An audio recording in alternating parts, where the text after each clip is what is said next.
Cricketer Nasir Hossain এবং তামিমার বিয়ে সংক্রান্ত যে জটিলতা, সেই বিষয়ের মধ্যে আমরা দেখতে পাচ্ছি, যেটা আমরা পত্রপত্রিকায় বিভিন্ন মাধ্যমে জানতে পেরেছি, যে তামিমা তার পূর্ববর্তী স্বামী রাকিব হাসানের সাথে বিয়ে বলবৎ থাকা অবস্থায় নাসির হোসেনকে বিয়ে করেছে।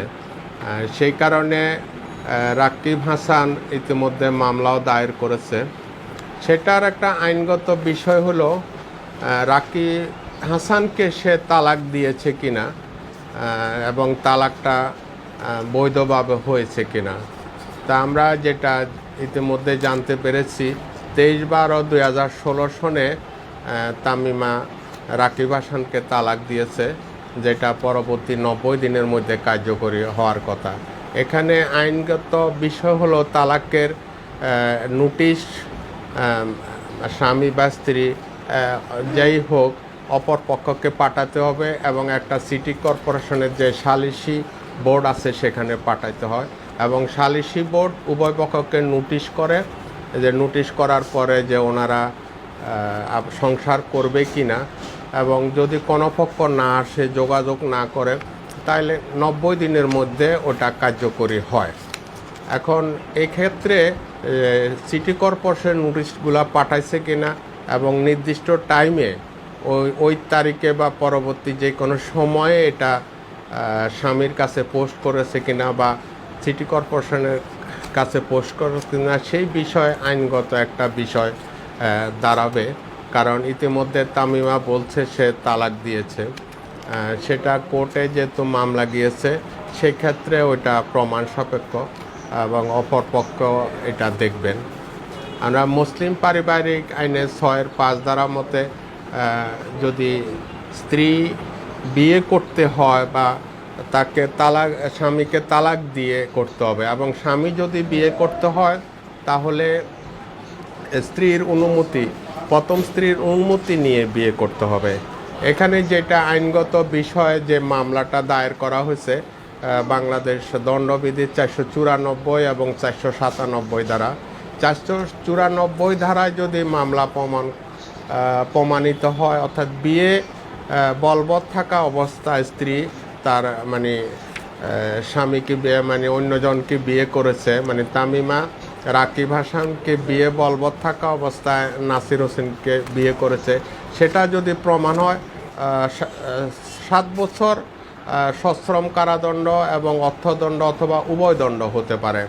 আর যদি এটার বেবিচারের বিষয় আছে 497 ধারা, সেই বাংলাদেশ দণ্ডবিধি 497 ধারা মতে যে বেবিচারের বিষয় আসে, যে বিয়ে না করেও যদি সংসার করে থাকে, তাহলেও একই ধারা সাজা সশ্রম 7 বছর সশ্রম কারাদণ্ড, অর্থদণ্ড বা উভয় দণ্ড হতে পারে।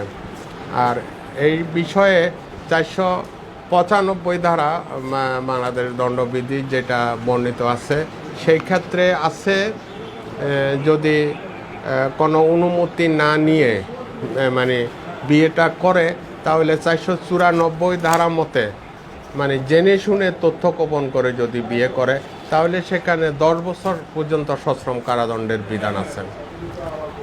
আমরা এই ক্রিকেটার নাসির হোসেন এবং তামিমা সুলতানা তাম্মির যেই বিয়ের জটিলতাগুলো ইতিমধ্যে বিভিন্ন মাধ্যমে শুনতেছি, সেটা আসলে অনেকের ক্ষেত্রে আমাদের সামাজিক অবক্ষয়ের ক্ষেত্রে একটা মারাত্মক বিষয় পরিলক্ষিত হচ্ছে। তামিমা যদি আমরা পত্রপত্রিকায় দেখছি সে আরও বিয়ে করেছে, এবং সে খুব ভালোবাসার দিনে খুব জাঁকজমক করে গায়ে হলুদ এরপরে বিয়ে করেছে। তো এইভাবে তাহলে আমাদের সামাজিক যে মুসলিম যে ভাবধারা আছে, সামাজিক অবস্থানে একটা যথেষ্ট ক্ষতির কারণ হয়ে দাঁড়াবে। কারণ আমাদের মেয়েরা এখনও পারিবারিক অবস্থানে মুসলিম নিয়ম নীতিভাবে চলে।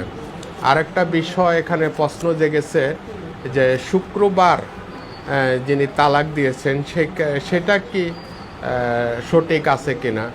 আমরা যতটুকু জানি যে কাজী সাহেবের কাছে শুক্রবার শনিবার বা মানে বছরে 365 দিনেই বিয়ে করা এবং তালাক দেওয়া যায়।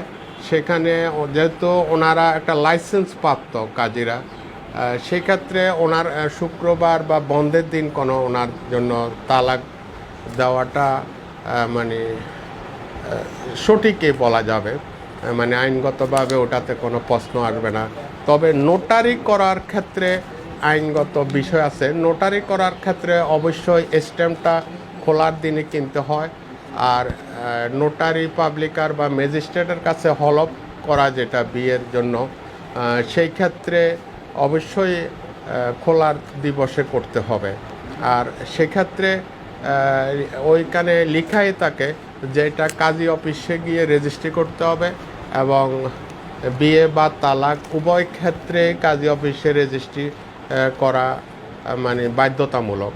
এবং তালাকের ক্ষেত্রে অবশ্যই মানে অপর পক্ষকে নোটিশ করতে হয়, এবং সালিশ কেন্দ্রেও সিটি কর্পোরেশন হলে সিটি কর্পোরেশন এবং ইউনিয়ন পরিষদ হলে ইউনিয়ন পরিষদের চেয়ারম্যান বরাবরে নোটিশটা জারি করতে হয়, যা 90 দিন পরে কার্যকরী হয়। তামিমা সুলতানা তাম্মির আরেকটা বিষয় দেখেছি, সেটা উনি 2018 সনের 4 মার্চ উনি ওনার পাসপোর্টটা রিইস্যু করিয়েছেন পাসপোর্ট অধিদপ্তর থেকে। সেখানে ওনার স্পাউস নেম হিসাবে রাকিব হাসানের নাম উনি দিয়েছেন। যদি উনি 2016 সনে তালাক দিয়ে থাকেন, তাহলে এক্ষেত্রে উনি একটা মানে প্রতারণার আশ্রয় নিয়েছেন, এবং ওনার যে তালাকের বিষয়টা এটা প্রশ্ন সাপেক্ষ হয়ে দাঁড়িয়েছে। সেই ক্ষেত্রে উনি অবশ্যই প্রতারণার মামলাও পড়বেন।